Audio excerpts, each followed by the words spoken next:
Oh, I see Blumley. This is a creepy story. Small old lady. She looked like she was maybe late 50s, early 60s. Something about her face just skeeved me out. I moved away from the window and Focus. thought, maybe it was one of Okay, my grandma's friends. I can read it. I don't know if y'all Why can would anyone hear. come to the door this late? Why wouldn't she Yeah, I don't know why I knock have or that ring on the in the bell? first place. Why was she just standing out there going hello over and over? I was genuinely unsettled. I just went back to the guest bedroom and shut the door. Now with the door shut as opposed to before, I couldn't hear that woman anymore. Ooh. Maybe it was that, or she just decided to leave. I started texting everyone about it, my sisters, my friends, telling them how bizarre it was. But a good amount of time passed in silence, and I was starting to calm down.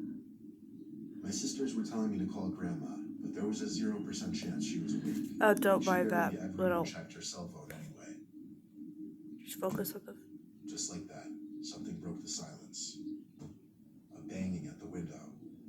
Oh God. Not a knocking or tapping, banging.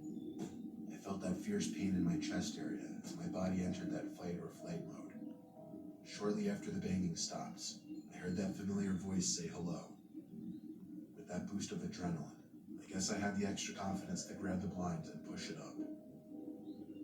There I was, face to face with this horrifying older lady, with only a thin layer of glass between us. I screamed at her smiling, gross face, "I'm calling the cops." I pulled the blind back down and ran back outside to the living room. I looked around the house, then ran upstairs to box myself into the upstairs guest bedroom. I hate I this. didn't Why want am to I actually doing call the this? cops. I don't know why. I wanted to just wait it out. I crawled into the bed in the upstairs guest bedroom and tucked myself under the covers. A couple hours later, I was still awake, and I finally only then went back downstairs to look outside each window. That freaky old lady seemed to be gone. The next morning, I called my grandma and told her what happened.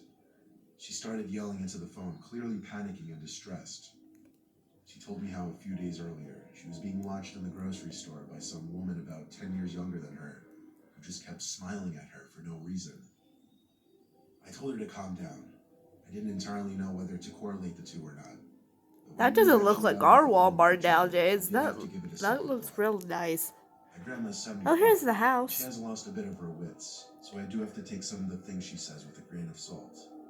But the way she yelled into the phone about the woman in the store really gave me the chills. But of course, I still someone's gonna wonder if it haunt could have you. been the same That person. dice is pretty good. I like it. Oh God. Oh, it's just an ad. Here, y'all want that? Watch the ad with me. Actually, no. We're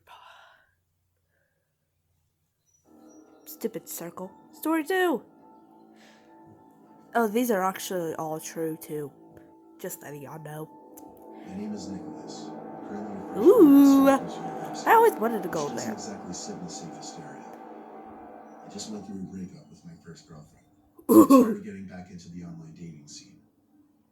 I was using the app Hinge when I found some blonde girl named Stephanie who I really connected with. She also went to Syracuse. We both like to read, go to the movies, we even have the same sense of humor. These are I pretty suggested short, we go on a so movie date, and she said she'd don't love to. worry. She told me to meet her at some specific point near campus, and she'd pick me up.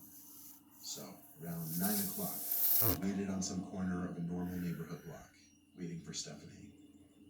She asked me to share I my can't location hold with her, this so I forever. did. That's why I wish I A had few like an minutes later, actual I saw a camera car turn setup, down the street and start everything approaching me. for stuff, but Then I it can't. stopped in front of me, and the driver rolled down the window. It wasn't Stephanie, though, but some old random guy. He asked what I was doing alone out here, which was insanely weird, first of all. Then I said I Da was da waiting da for someone. da. He asked if I was waiting for Stephanie. Oh, I'm I scared. said, yeah, how do you know? I feel like there's He said he people was in this Stephanie's freaking father. He house. told me to hop in so he could give me a ride to her. I took a good look at him, and he looked a little old to be her father, to be honest. I'm no idiot when it comes to sketchy situations. Ooh. So I said in a firm voice, why didn't you tell me you'd be picking me up?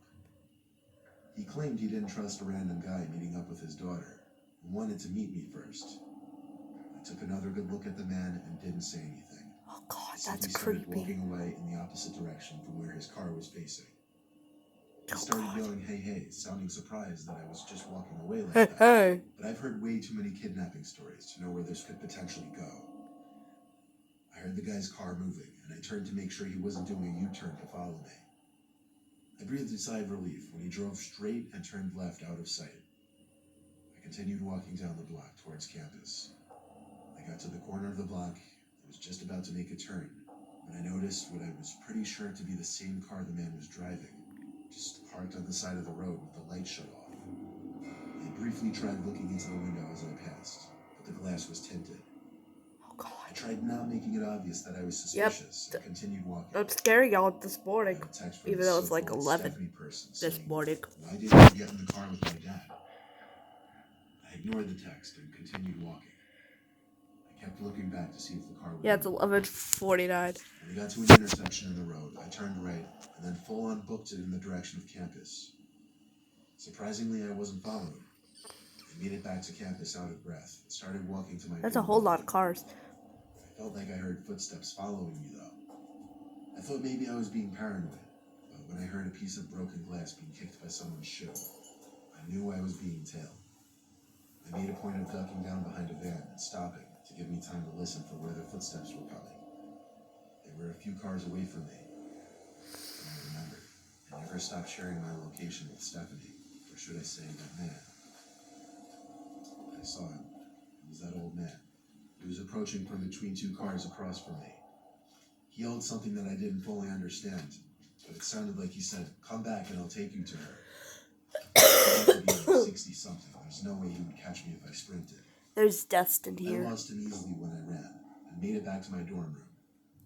My roommate wasn't Ooh, there, so he I has had no some one to talk to about it. chips But when I lay in my and a bed, drink. I got another text from that man. It was shocking. It said, "You're a little piece of fucking shit. You're lucky you got away. I would have strangled your ugly ass." You're I ugly. still have the screenshot.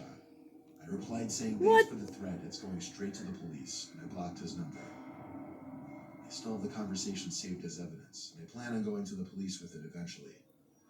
I Hopefully said they'll go already know now. something about